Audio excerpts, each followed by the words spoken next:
Hi, welcome back to Detective Story. I'm Mike Hammond. Thank you very much for joining in.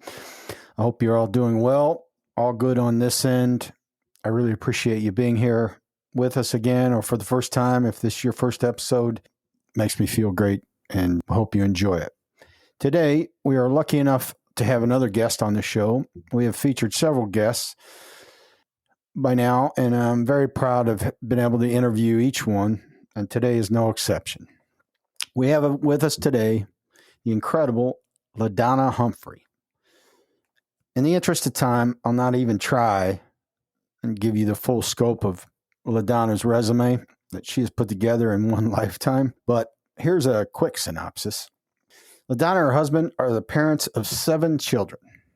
So I could stop there, right? And that would be pretty impressive enough, parenting 7 children.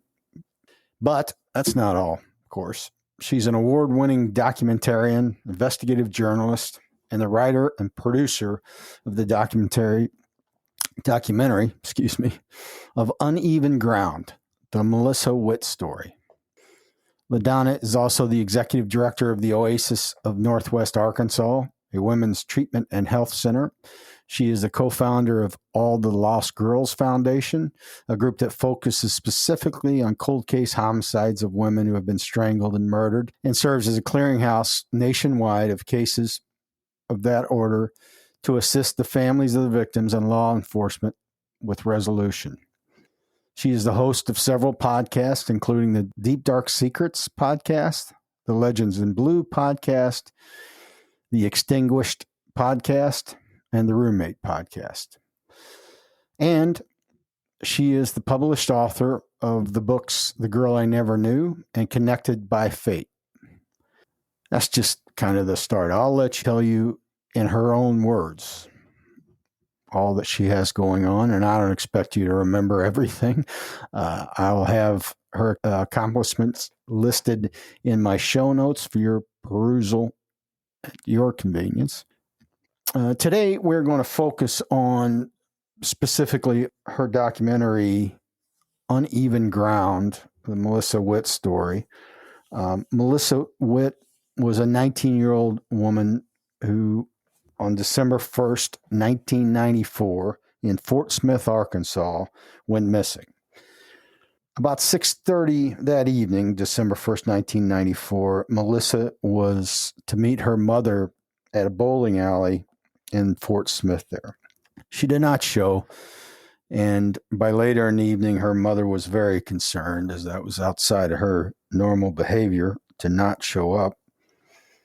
And by later that evening, she had alerted the police and had volunteers from her community out looking for Melissa.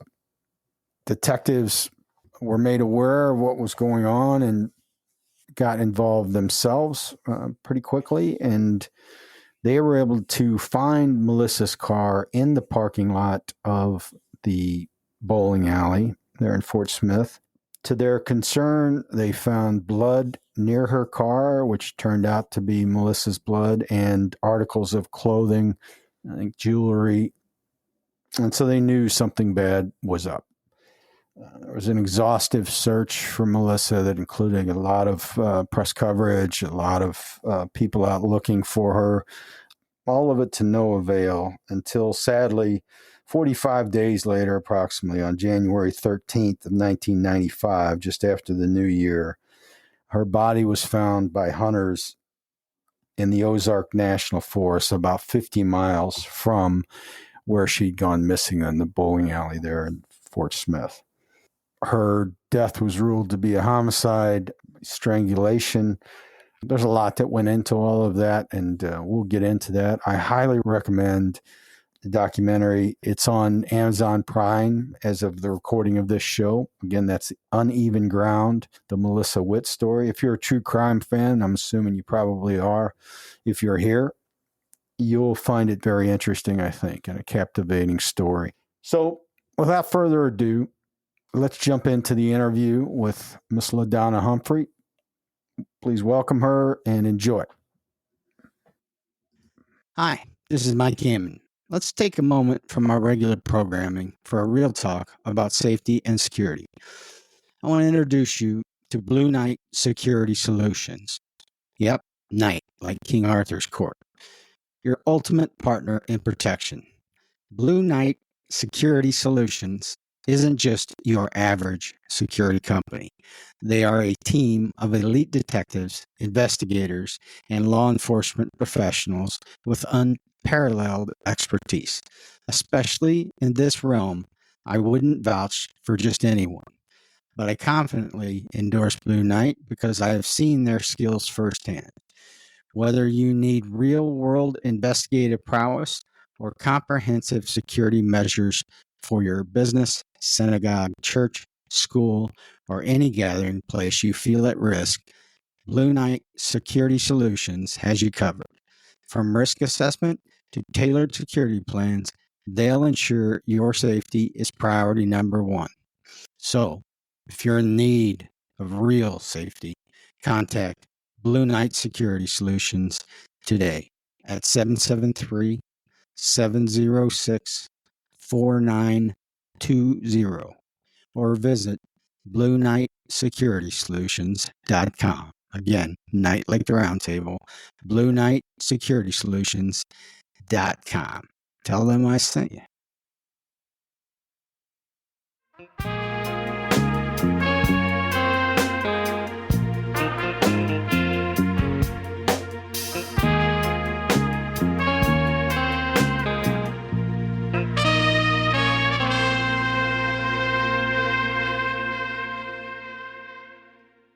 Let's welcome LaDonna Humphrey. LaDonna, I guess know a little bit about yourself, if you don't mind. Well, first and foremost, thank you so much for allowing me to come on the show today. I'm really excited about this interview and honored to be here. So thank you. You're welcome. Thank you. It's our honor. And I am excited to talk about, obviously, the work that I've been doing. You know, first and foremost, I am a wife and a mom. I have 7 kids. So that's, kind of always shock and awe to some people. Yeah. Like 7 kids. It's outstanding. I do run a sober living home for women in Northwest Arkansas, where I live, and I've been doing that for just over 6 years. Very passionate about that work. Really want to try to help give back and help these women, rebuild and reclaim their lives. So that's what my day job is. But I'm also, on top of that, I am a true crime author. I've written 3 books, 2 that are still out in circulation, which is The Girl I Never Knew and Connected by Fate. I'm also a true crime podcaster. I have 2 podcasts. Is it okay if I mention those? Please do. Please do. I'm sorry that I did not. So yes, no, please. That's okay. And you have a website as well. So go ahead and talk about that, please. Sure. My podcasts there's 2 of them. I have Deep Dark Secrets, and my co-host is Amy Smith. We talk about typically, taboo, lesser known type topics, or deep dive into cases and information that maybe other podcasts aren't covering. This season, we're talking pretty extensively about human trafficking, just really doing a deep dive into different aspects there. And then I also have the Extinguished podcast with David McClam, and it's a long form type podcast. And every month, over 4 episodes, we cover one case. So yeah, I stay pretty busy. Sounds like it. That's awesome. And I really love the topic, the subject matter, and how dedicated you are to all of it. That's important stuff. Well, thank you. And as you know, podcasting is not easy. And so, I like to try to collaborate and, be a guest on people's shows and ask them to come on my show and get to know people and work with people, because there's a lot of great podcasters out there like yourself. So it's rewarding work for sure. Yeah. And you mentioned work. I just had no idea until I got started in this, how much work it was. It's amazing. I mean, and I'm retired from the police department. I still do little bitty things here and there when my friends need help with, private eye type stuff. But this is a full-time job, just putting together this podcast. And like you said, I get asked to be on a lot of podcasts, and I enjoy that. It's good, not only good exposure, I enjoy just the interaction with people. But yeah, my calendar's full. It's amazing. It's great. Yeah. Well, thanks for squeezing me in. I do appreciate it. Oh, yeah. Didn't mean it that way, but yeah, no, I'm honored. I was excited to be on the show. So I sincerely mean that. No, well, me too. So let's get to the meat of the matter. So when I first encountered your biography, what drew me to it was that you're a documentarian and you had done this film for, which is now, I don't know if you did it for them, but it is available on Amazon Prime, and Uneven Ground, the Melissa Witt story. And it's a captivating film about this young woman in Fort Smith, Arkansas. Correct me if I'm wrong about any of this, that was attacked and kidnapped, basically. She was missing for 45 days. And then she was ultimately, unfortunately, found murdered in the Arkansas National Forest. I'm really super paraphrasing there, but because I want to give us time to get into it. But first, could you just tell me how you got drawn to this, Melissa's case? Yeah, so I've always known about the case. So I'm going to tell the story. There's a lot to it, but I grew up in Southwest. Yeah, sure. I grew up in Southwest Oklahoma. I moved to Arkansas into the Greenwood, River Valley, Fort Smith area my 7th grade year, so mid-'80s. I only lived there a year, and then I moved to Northwest Arkansas. And so interestingly enough, during that time, I actually made a lot of close friends with people who would later go on and end up being close friends with Melissa Witt, which is just interesting because Melissa and I, we never met. But, I moved to Northwest Arkansas. I grew up. I always had an interest in true crime, ever since I can remember. And I remember specifically when Melissa was missing. I remember watching it on the news and seeing it all unfold. And then, fast forward many years later, I was the founder of a nonprofit called Let's Bring Them Home, and we ran that nonprofit for about a decade and a half. And essentially, we offered services to families that had missing adults. And when it was time for that nonprofit to really kind of cease functioning because our mission was no longer needed, there was a government database called NamUs that came into play, and we didn't need to exist anymore. And our team decided that we wanted to finish off this decade and a half with a documentary. And in my mind, it was going to be about the plight of missing adults, specifically in the state of Arkansas. But they outvoted me. They kept talking about the Melissa Witt case. And I know you don't know me very well, but I am nothing if I'm not passionate. And I was really passionate about not covering the Witt case because she had been found and she was deceased. This wasn't a missing person. But they outvoted me. They sent me to Fort Smith PD to meet with the folks there. And when I got there, the chief had arranged a meeting with the lead detective and a bunch of the retired detectives. And they really wanted to see this documentary made about her case. And I was pretty sold on it at that point, just to see the passion in that room. But then they took me out to the remote mountaintop where Melissa's body had been discovered in January of 95. And I'm telling you, I'd never been to a scene like that before. I'd never, I'm not a retired detective. I don't have that kind of a background. And I still get emotional thinking about it because the person that killed her just left Melissa out there in the woods like she didn't mean anything to anybody. And something just kind of clicked in me, that mom in me. I have 5 girls. I knew I had to advocate for her, and then the rest is history. I've poured almost a decade of my life into this case, and I spent almost 8 years making the documentary.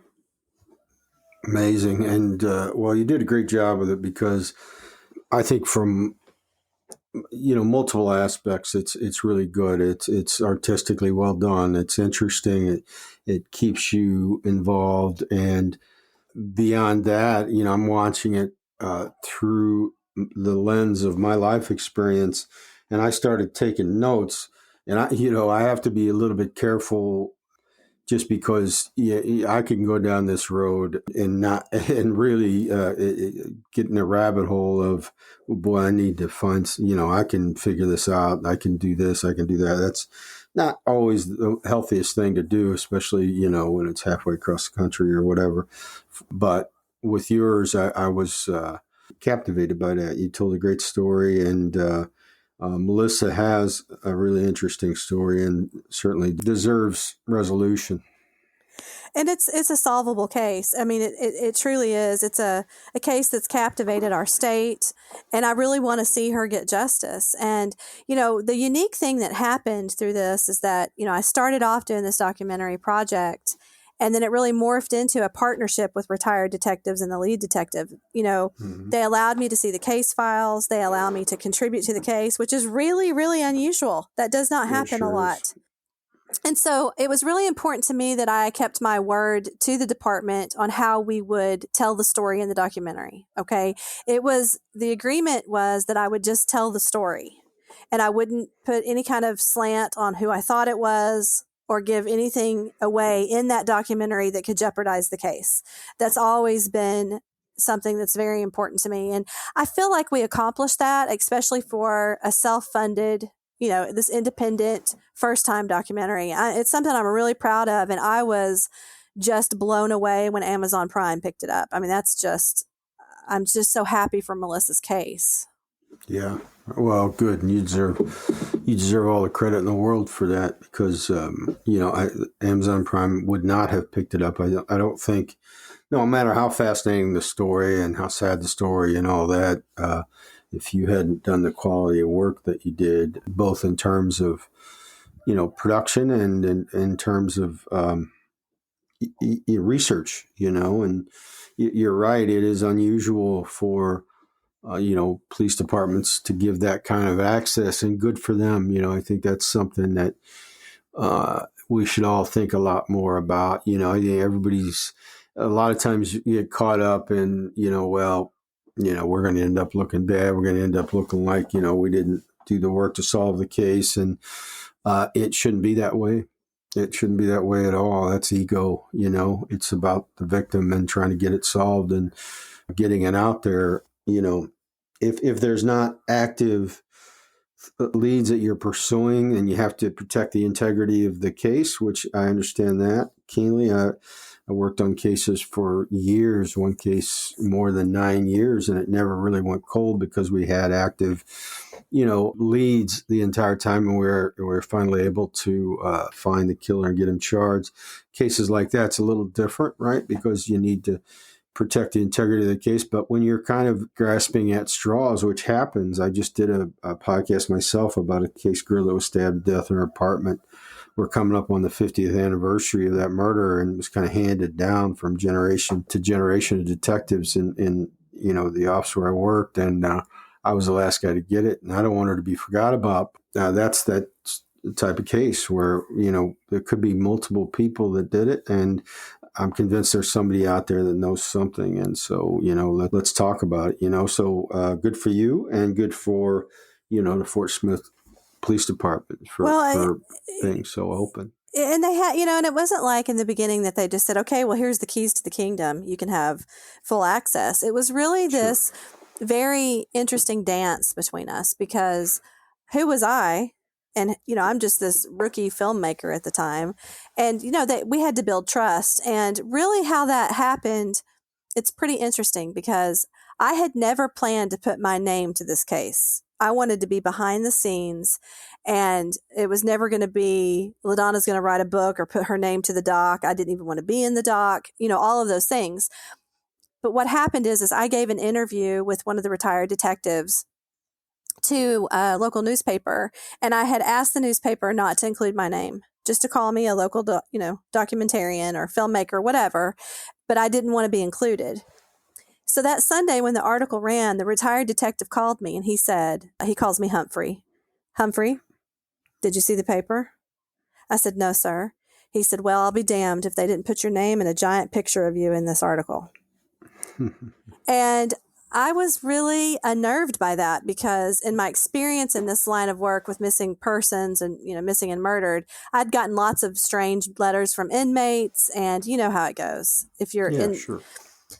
So, but what happened out of that was interesting. About, I would say 2 or 3 weeks, maybe a month after that article ran, it was very recent, I got a call in the middle of the night. And this man was crying when he called me. And he said, is this LaDonna Humphrey, the lady from the newspaper article? And he starts to talk about Melissa Witt. And he asks me to take him to the graveside. And the entire situation was very bizarre, and it set off all kinds of red flags for me. Mhm. And I immediately called J.C. Ryder, who's the original lead detective. He's retired now on the case. And I said, hey, this person just called me. Who is he? And you could have just heard a pin drop when I said this guy's name. He said, well, this is the guy that we're looking at. And he won't talk to us. And this is interesting. You need to come in and talk to police. And so I did do that. And so they shared some information. And what the agreement was at that point is that because this guy was communicating with me, I agreed to go and work. I won't say undercover because I'm not an undercover agent, but I pretended to be this guy's friend for 7 years for law enforcement. Good for you. To gather information about him. And that really built a lot of trust with law enforcement because they knew pretty early on either I was going to go blab this guy's name or I was going to keep it to myself. And so I think that's what really was the linchpin to build the trust relationship that we have now. And I'm grateful for that. But that phone call pretty much changed everything for me because I've spent years investigating this guy and taking information to police and working with them. And I believe he's our guy. They believe he's our guy too. And he over the course of that time period, he never really discussed it or gave information on it, or is that something that's best left for now? What I can say is that he did discuss it and that we're going to be using that information, and we do use that information actively in the things that are happening now in the case. You know, he just talked too much. And in the book Connected by Fate, you know, I write about this guy. I take the book to the edge. Obviously, law enforcement read it. There were some things they asked me not to include, and I didn't. But I included enough information so the guy knows that it's about him, right? But the average person isn't going to pick it up and say, oh, this is so-and-so over at, you know, X Street in Arkansas, you know, because we don't necessarily want to deal with litigation, but it won't be a bad thing if he sues me. But I don't think he will. I never name him, but I give enough details that we're hoping that other people will come forward, including women that he's abused, and he's abused so many women. And but out of the course of all this, his old roommate came forward and said, hey, I was roommates with this guy, and he told me he was meeting Melissa Witt on the night that she disappeared. And not only that, he kept a female Mickey Mouse watch on display in his apartment. And that's the one thing about this case is that law enforcement believes that the killer stole Melissa's Mickey Mouse watch and kept it as some sort of memento of what happened. And this guy, our suspect, kept it out in the open in his apartment. We don't know it's the same watch, but we sure would like to get our hands on it. Yeah, I'm sure. Well, hopefully they get enough together where they can get a search warrant, or he doesn't figure this out and get rid of it. But yeah, that's pretty captivating. So let's back up a second for my listeners who may be a bit confused. And Sure. if you really want to know the whole story, I highly recommend either one of your books. But the film is really fascinating. Again, it's Uneven Ground, the Melissa Witt story, and it kind of lays out the entire story, not so much of this particular suspect, but the story of what happened with her. But that basic story is she went to meet her. Melissa was 20? I didn't write this down. She was in her early 20s, right? 20. She was 19, almost 20, yeah. Oh, 19. Okay. And she went to meet her mother at a bowling alley one evening. Her mother's expecting her to show up there, right? And she does show up to the bowling alley in her vehicle, but she doesn't make it inside. And then her mother, by later that night or the next morning, her mother is concerned, right, and reports to the police that she's missing. Am I telling you that correct? You are. You told it all correctly. Melissa's mom was concerned that night because she didn't come home, and she was calling friends. She drove the streets looking for her. I couldn't find her. This was not like Melissa. Her mom did not go back to the bowling alley because Melissa never came inside. Her mom assumed that she just never came to the bowling alley. You know, this was the 90s. You know, we didn't have all this true crime extravaganza like we have now. I don't know what else to call it. Yeah, We don't have all the true crime shows and documentaries and podcasts. And so her mom didn't know to go and look there. And so she came back home after driving around, and that next morning, first thing, she called the PD. They sent a patrolman out. And this is where the case kind of goes a little sideways from the beginning. The patrolman has to ask her, as he should, what did you have any kind of argument? She's 19, she's an adult, it's not illegal for her not to come home. And the mom said, yeah, we did have an argument yesterday morning over money. But it was just like any kind of argument you would have with your child over money. It wasn't anything that Melissa would have left over. But because she admitted to that argument, which she should have, which it was the truth, and because they see so many cases where people just get mad and leave or run away, the patrolman pretty much chalked it up to a runaway case.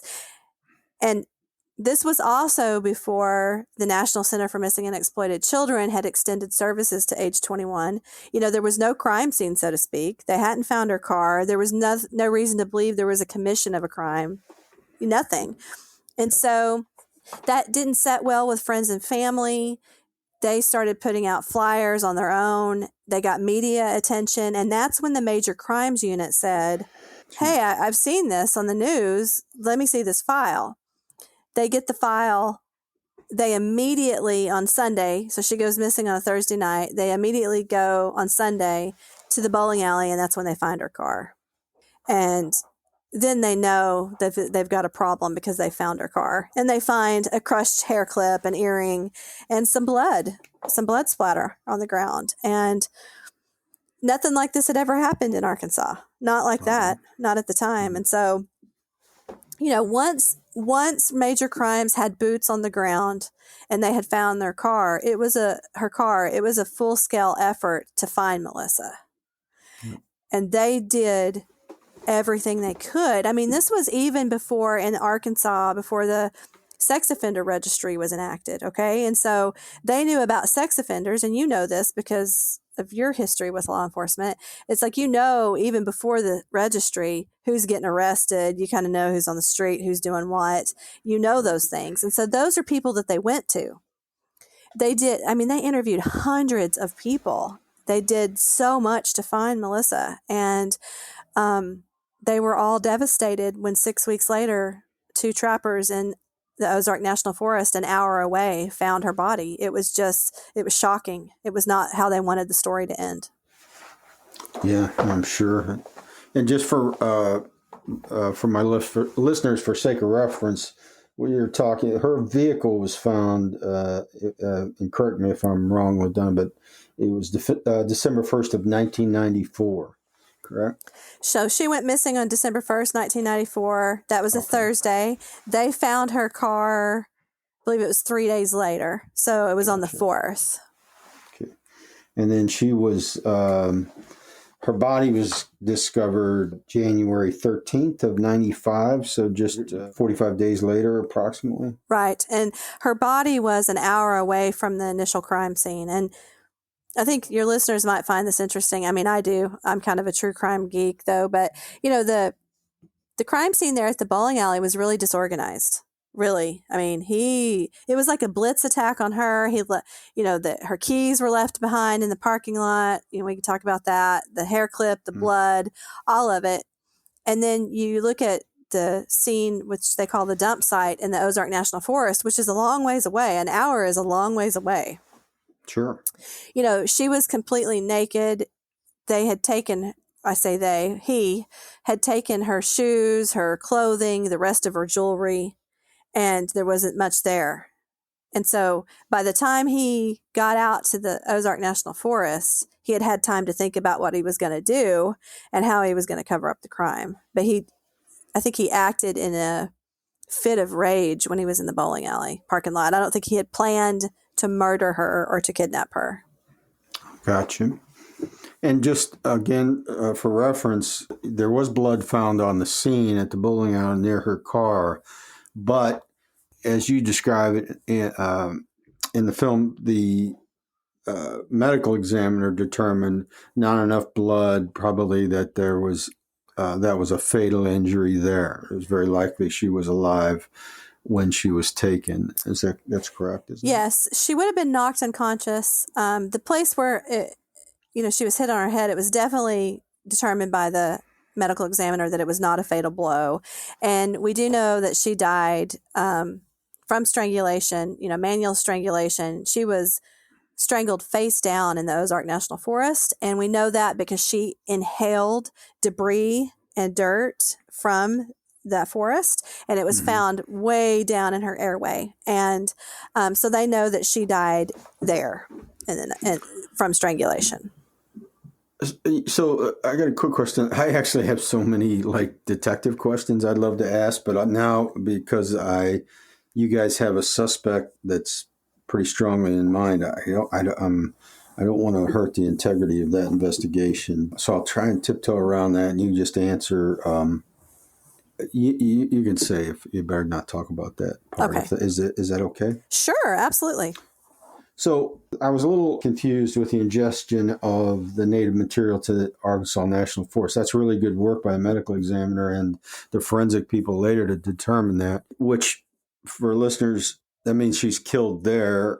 The strangulation part of it, though, it sounds like maybe she's face down, that, and this is just a technicality, but it was more like a forced asphyxiation than a strangulation. So what I'm getting at was that bone in her throat damaged, which is typical of digital strangulation, meaning somebody grabs somebody by the throat and chokes them to death. Usually that whatever that thoracic bone in the throat is broken or damaged. Yes, the hyoid bone was broken.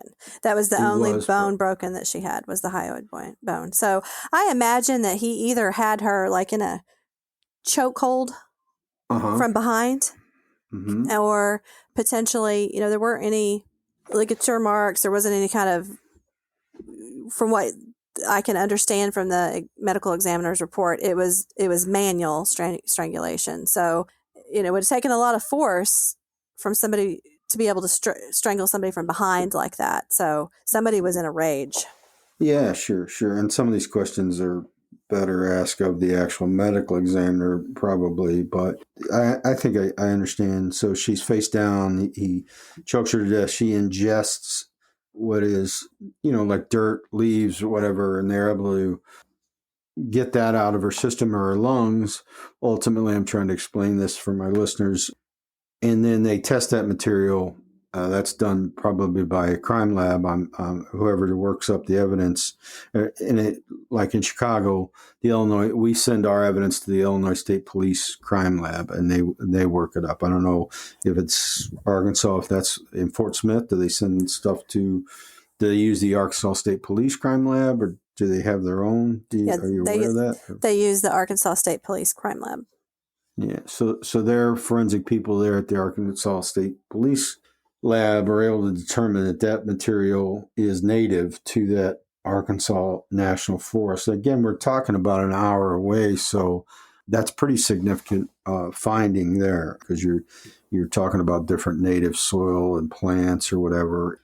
That's very cool, kind of Sherlock Holmes things, evidence that we don't see in a lot of murders, actually, that we're able to kind of determine with that kind of certainty, that kind of information. Like she died here, where she was found. That's really good work by everybody involved in that, protecting the scene by the detectives and the body, and then the medical examiner, obtaining that material during autopsy, and then the crime lab people making those comparisons and being able to make that determination to a point where it's probative, where they can get it into court and testify definitively. This is what we found based on these studies and that chain of kind of evidence. It's just really good work throughout the whole process. And I like to point that out, but unfortunately, it doesn't always quite work that way for a lot of reasons. Not all of them are just mistakes or cases not being handled properly. A lot of it's just the nature of the case and how quickly you get to the body and things like that. But that's just a really good work. I agree. I think they did some really stellar detective work. I agree with you on that. I'm glad you said that because I think a lot of people don't recognize how significant that finding really is. Yeah, it is because, as I'm watching this and kind of taking notes, I'm like, well, all right, so there are kind of three things that I want to know. It's, again, you comment on this stuff or not, but when it's an active, just for my listeners and people who listen to my shows hear this from me a lot, the integrity of an investigation and why that's so important. People get frustrated a lot. Well, how come the police don't release more information? Why don't they tell? Well, the main reason you don't do that from a detective's point of view, there's politics that go into all of that as well, but that's above the level of a homicide detective almost always. The reason that we don't want a lot of things released is we need to protect the integrity of the investigation, especially as it's active. There are things that like only the killer is going to know. And, the more it's out there, the less you can count on the veracity of the information. So I always break it down simply is information has more value if you hear it from the man. But if you hear it from the man who heard it from the man, has a little less value. And then the man who heard it from the man who heard it from the man, it has less and less all the time, right? So, Right. Yeah, the better you protect that information that you know and have, the stronger the case is. But now that starts to become less of on the scale of what's important in an investigation, becomes less important when you don't have those answers and you're searching for them and you need help from the public and people like you. Then, you want to release more and more so that hopefully something strikes with somebody out there and makes a call and says, oh, look, I know this. And one of the things that struck me just watching your doc was there are points to that I'm sure the detectives were all over, and I would have been too, like, well, he's going to have known. There are points of contact there that not everybody are going to know, right? It's that you describe really well that's a really remote spot that even though that Arkansas National Forest probably gets a lot of traffic from tourists and hunters and fishermen and all that stuff, she was in a particular spot, it sounds like, that it was pretty uncommon, right? That somebody would know that road. Yeah, it would have been very difficult to find that location under the cover of night, get there, and then get back out. It's not easy to find at all. So it was definitely it's definitely believed by law enforcement that it was someone local to the area or someone that comes in to hunt, hike, or fish, and that kind of fit with the FBI profile that they gave of who they believe could be Melissa's killer, what those characteristics would be. And so, yeah, for sure. And for it to be such a long drive away too, Yeah. that says a lot about the person that's responsible too. I really attribute some of that to, again, I mentioned that it was very disorganized at the bowling alley. I think, in his disorganized state of mind at the time, he took that drive, perhaps going home, freaking out, trying to figure out what to do, and realized that he could not let her live. Yeah, and so from my perspective, as I'm watching your film kind of play out, I'm thinking to myself and just again taking some notes. And by this time, you also know that you and I are going to have this conversation at some point. So I'm kind of doing two things at once here. One, the curiosity of my detective brain but I did think, well, this is for purposes of homicide detective. This is all good news because there are points of contact there that not everybody's going to have. You're going to start narrowing people down by the fact that, they know the route, they know the location where she's found, they have some familiarity with the bowling alley area, and it seems likely, but this is a little bit more of a flyer, that they had some familiarity with her movements enough where they could get up close to her and have that kind of. There was a witness, right, that heard a conversation that I'd say best described as confrontational, but sounded the way that witness described it as sound like they knew each other in some way or another, right? They had some familiarity. Is that fair to say? Yeah, it's fair to say. It was, definitely something that police have believed all along that it was somebody that knew her. And they have always believed that it was somebody that she had written about in her diary. And that diary is just a treasure trove of information. I've been able to read it. I've read it multiple times. Not only did I get an insight into who she was, which is a really unique opportunity, it's also very heartbreaking. Even me not being a detective, really from the word go, really picked up on one particular person that was in that diary. And he just happened to be the guy that called me that night. And, I'm confident he's our guy. But with that said, I mean, that diary really does point a lot to why we think he showed up at the bowling alley that night. I don't think she wasn't giving him the time of day anymore. She was kind of done with him. He was a troubled young man, a womanizer on top of that. And I think he couldn't handle being told no. And when he went to the bowling alley that night to confront her and she rebuffed his advances again, I think he either hit her in the head or pushed her and she hit her head. It's one of those two things occurred. And then it just spiraled out of control. I don't think he ever intended to kill her. I don't believe that for a minute, because you wouldn't attack somebody openly in a crowded parking lot if that was your motive. Yeah. That's pretty brazen. So. Right. I agree. And if he's listening, if he hears this or hears conversation read your book, look, he needs to get ahead of it. He needs to come in and talk about it and say, I didn't mean for this to happen, because if the detectives have to go find him, he'll never get that break again. So just the benefit of my experience there. Yeah, I agree with you completely. I just think he's so much of a narcissist, and it's been almost 3 decades. I think he feels like quite possibly he's gotten away with it, or that they don't have enough information, and he would be absolutely wrong. The past year has been really significant in the case. The police knew that my book was coming, on the heels of the film coming out last May. And, this was all designed to put so much pressure on him that, we hope he snaps. And I think he will. I think he's really close. Good. I hope so. And again, like, if it played out the way you suspect, then he needs to get smart and try and get ahead of it. Might save himself some many, many years. But back to the story a little bit. The one thing I wanted to touch on that I think you did a great job on, you talked about a couple of serial killers who were in prison, Larry Ray Swearingen and Charles Ray Vines, how they always end up with these 3 names. And all the legit Rays in the world out there must be like, what the? But that's a really good angle that needed to be played out for the detectives, and you played that out really well in the documentary.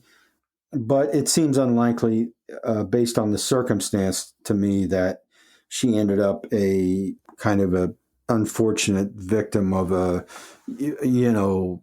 happenstance run-in. You know what I mean? Unless there was some evidence she actually had some kind of relationship with one of these 2 guys, which didn't seem to be the case. It didn't make a lot of sense to me that they were the killer. But again, back to the point, that needed to be played out. You gotta check that out. I'm sure the detectives did, and so did you in your film, because that's an unopened question. And that's the type of thing, as you're building a case. Well, I should let you comment. Go ahead. You tell me your thoughts on that. Well, I think you are exactly right. Those 2 scenarios, you've got a serial killer, Charles Ray Vines, that was discovered in the area. So you got to look at him, right? Mm-hmm. And he was interviewed extensively, and felt like, he admitted to all of his crimes. This is what the determination of law enforcement was, that he had admitted to who he had killed. And he was really into old women and necrophilia, and he didn't snag people off the streets. He broke into their homes. It was a much different MO. And I think sometimes the public gets confused and they hear serial killer, well, it has to be him. Well, no, you've got to look at the MO. And I know sometimes they switch things up, but Charles Ray Vines had a real specific MO. I actually communicated with him before he died.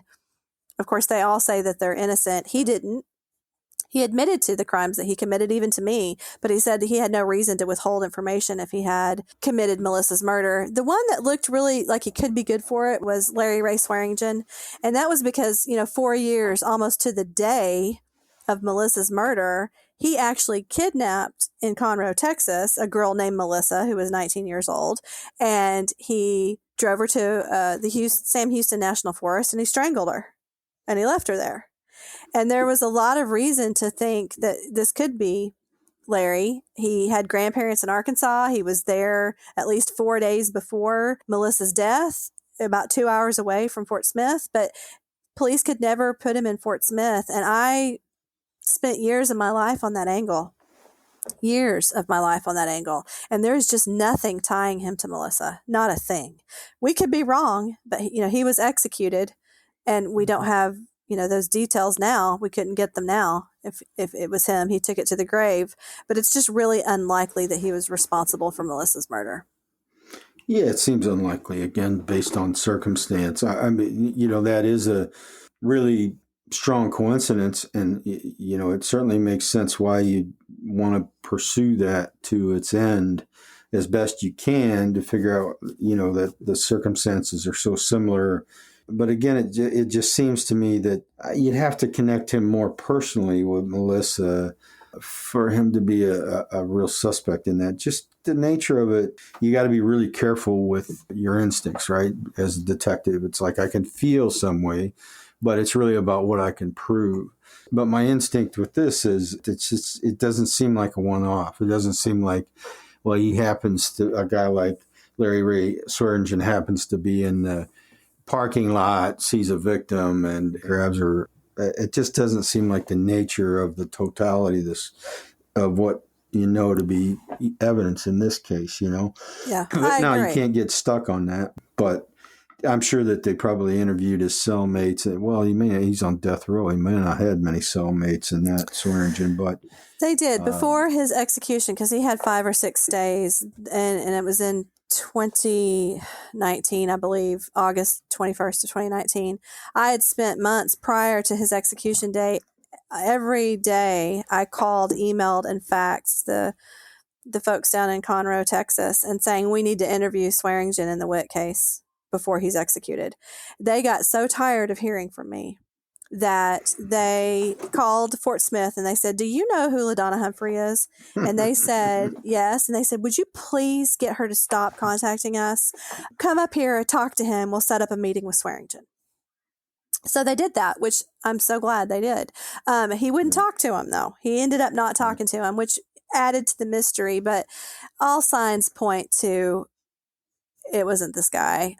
We just, like I said, can't put him in Fort Smith. But it's most likely, as you mentioned before, someone that knew her routine, knew where she would be, someone that she had some sort of comfort level that she could even have any kind of back and forth disagreement with in a parking lot, right? Didn't sense any danger, and had no idea what the motives were of this guy, when he was angry. And it's most likely someone she knew. That's the way it is in 98% of the murder cases that, are worked. It's somebody that the victim knew.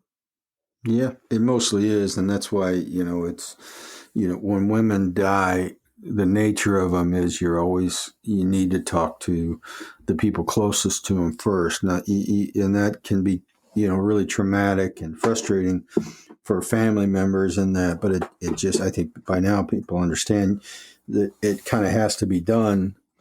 But again, you can't let yourself get, kind of fixated on that. You kind of got to let the evidence go where it takes you. It sounds like they've done a fine job with that. I would, and I'm sure they're trying to do this as best they can since you guys have an active suspect in this, but I would do my very best to write Swearingen out definitively, which might be difficult to do, but I got a feeling you could come pretty close, because I wouldn't want to give the defense, that open door. I'm sure that they are on that.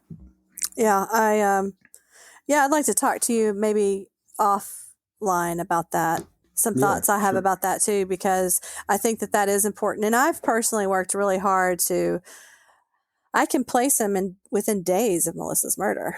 I mean, days. And like I said, I spent years tracking down his exes, women he had hurt. And it was typically women that he knew or had some sort of relationship with. But I think you're right. That would be a strategy of a defense attorney for sure. A good defense attorney. Of course. Yeah, right. I mean, that's what I would do, right? It's an easy one to a jury. Yeah. So, yeah, we can talk about that later. But so, and I know that you're on a hard out today because you've got family stuff to take care of. So I don't want to keep you from that. But in 50 minutes or so, gone over this case, which you and the detectives have spent a great deal of your life on. I really encourage my listeners to watch your film, to read your books if you have interest in the case, because, Melissa Witt and all of these victims deserve it. In my mind, keeping their names alive, trying to get justice, trying to get resolution to their cases. And you've done a really great job with that. And I appreciate it. I'm just kind of looking over my notes here. How about you, LaDonna? Do you have other things that we haven't covered that you think that we should? No, I mean, I think it's important that Melissa gets justice. And I think a good way to do that is to educate yourself about the case. And, the Tubi just picked up the movie, the Tubi platform, which is huge, like Amazon, Sure. and you can watch it for free there. You can read the books for free on Kindle Unlimited. I've got a Facebook page for Who Killed Missy Witt. There's about 25,000 followers on that page. You get lots of great information on that page. I just encourage people to remember Melissa. Go check it out in whatever way you can and share the information, because you never know who you're going to share that information with that might have a tidbit of information to help us, seal the deal on this case. And that's really what I feel like my job is to keep her name and her face out in the public and the forefront of their mind, so they know that this 19-year-old girl still does not have justice and she deserves it. And we've got to get it for her. Yeah. And can't tell you how much I appreciate your work. I mean, it means a lot to me personally, because I dealt with the victims' families for so long that I understand. I was in a cold case homicide unit for 2 or 3 years here at Chicago Police Department, and looked at cases 50 years old, 60 years old, and the family members are still alive. Time stops when they die, when their loved one die. It really does, and it doesn't matter. It's 50 years later. It was a kind of painful thing to begin to understand as a young detective that it's not going to go away for them. It's not, and closure is a weird word. Finding out the killer, getting him convicted and all that, it closes that door, and it certainly gets them answers that they desperately need and justice for the victim. But it's not a magic wand that suddenly their life gets all full of joy. It just doesn't work that way. But that's the most important place to start, is to get answers. And you guys have done a fantastic job. Is any of Melissa's family still alive? Yeah, so her parents have passed away, but she has 2 half siblings that are sisters, and they're much older. They're in their late 70s. They're alive. She's got, cousins and other relatives. In fact, one of them just reached out to me recently and said thank you for the work that I was doing to keep her case on the forefront. And so, yeah, they're still there. It's still very painful. It's like what you said, there's not anything you can do to bring Melissa back, and you can't take that pain away. But what we can do is make sure that this guy doesn't do it again. And that's by getting him off the street. And I think it would give the family so much peace of mind to know that he did not get away with stealing her life. And, one of the things that we did, because I'm in this weird position, I've spent almost 10 years of my life on this case, and now I have all this information about strangulation cases and cases like Melissa. So we started a nonprofit in her memory called All the Lost Girls. And, we're taking on new cases with that. And I really would love to extend an invitation to you to come be on that board and join us. We're doing a lot of good work, and I think you would be a huge contribution to that. And so we could talk about that offline too. But we want to continue with what we've learned and this army that we're building of people who care about these cold cases, so we can go apply what we've learned and what we've done with this case to other cases to help bring resolution. Yeah, that's fantastic. First of all, I appreciate that offer, and I'm always willing to do whatever I can. So, yes, we can talk about that. And I know we're about out of time here, but LaDonna, you and I will communicate. I will get all of these things that we've discussed in these groups that LaDonna is part of, I will have in the show notes for our listeners. I just want to say this real quickly. We got about 2 minutes, and we need to let LaDonna go. But I want to say like this. Everybody's interested, but you listen to these things because you're interested in true crime, like my daughter and people. And the question is, okay, so I'm in Chicago. It interests me, this, Melissa Witt case. But really, am I going to go down that road? Why do I go down that road? Here's why, in my mind. If we can get resolution to Melissa Witt's case and get her killer charged, get him off the street, do all those things for the family, it's great. But more than that, they're like dominoes that fall. You got a case in your neighborhood in Chicago that's always bothered you, or you live in Florida or wherever it is, there's cases, or you've got family members or whatever. This is the way it works. You start with one, you get yourself involved, and you think about it, and you learn about it, and you help work towards it, you follow it, and you learn, oh, okay, I see what they did. And, oh, wait, this is true in this case that I'm thinking about. You know what I mean? It's a domino effect. We could solve a lot of these open murders out there, but it always starts with, with the one that's in front of you. And that's the way it works. So yeah.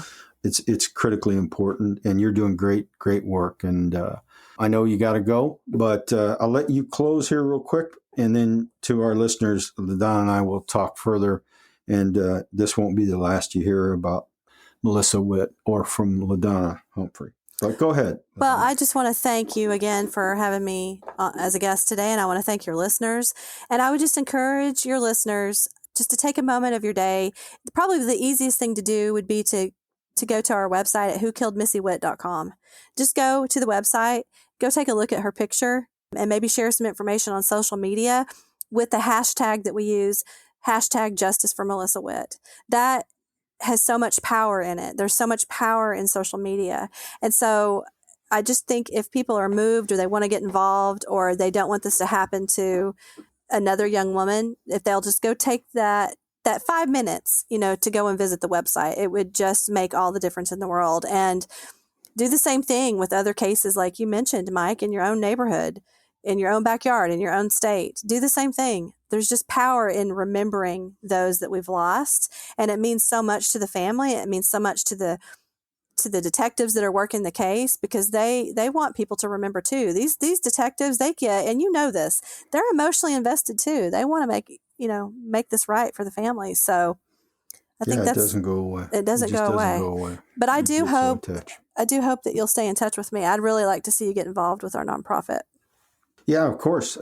And I know you got to go, so I want to thank you personally. It's been an honor to talk to you and have you on our show. It really means a lot to me. Your work means a lot to me. As you said, the detectives, we get vested, and you try and keep it at arm's length, but it's hard, and you want answers, and it drives you, and it keeps you awake at night. So without all condescending out of it, I'm proud of you. I'm proud of those detectives there. It's great stuff. So I really, really appreciate it. Thank you. That means a lot to me. That kind of encouragement really keeps me on this path, because and I'll say this because I do have to hop off here, but I get a lot of support, but I also get a lot of criticism. People are like, why do you care? Why are you inserting yourself in this case? Why? They don't understand. And so I just try to drown out the noise and stay focused on the people who really understand and who want to also help make a difference for these cold cases. And I feel like you're one of those people, and I'm just thankful for what you do too. Thanks for giving me this platform to be able to talk about the case. My pleasure. Okay, then take care of your stuff. Good luck, and we will talk again soon. Okay, I'll talk to you soon. Have a great day. Okay. So there you have it. The interview with the outstanding LaDonna Humphrey. I will have in the show notes here of all of her goings on, links to the documentary, the links to all of the Lost Girls Foundation, her podcast, all of that stuff I'll have for you in the show notes. So please check all that out. I really appreciate you guys checking in with us and being supportive. It means a lot to us when you subscribe and download and give us reviews. It really helps us out quite a bit and helps us move forward. I have some interviews scheduled still. All of them I hope you'll find of interest. But we're going to be moving back into the world of murder, specifically open murders, to try and get some traction with some of these cases, as we did with Becky Breedlove. Now, as a quick note here aside, I have talked with, this won't be the last time, very likely, that you hear from LaDonna Humphrey. We'll hear from her again on this podcast. It appears to me like Melissa Witt's case has some traction. I think they're going to get resolution on that case, hopefully very soon. I've got a strong suspect that they're looking into, and I'm going to keep up to date with that myself, and I will let you know as that progresses. In terms of Detective Story, I want to expand into some murders that are out there that need resolution. I've got a couple of detectives I worked with who've got cases that they would like to see answers for.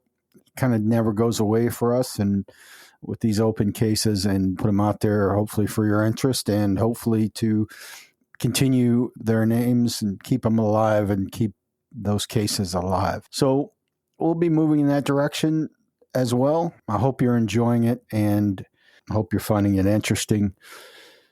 So that's all for today. Again, I appreciate your involvement, and keep in mind that you don't have to just be a spectator with these things.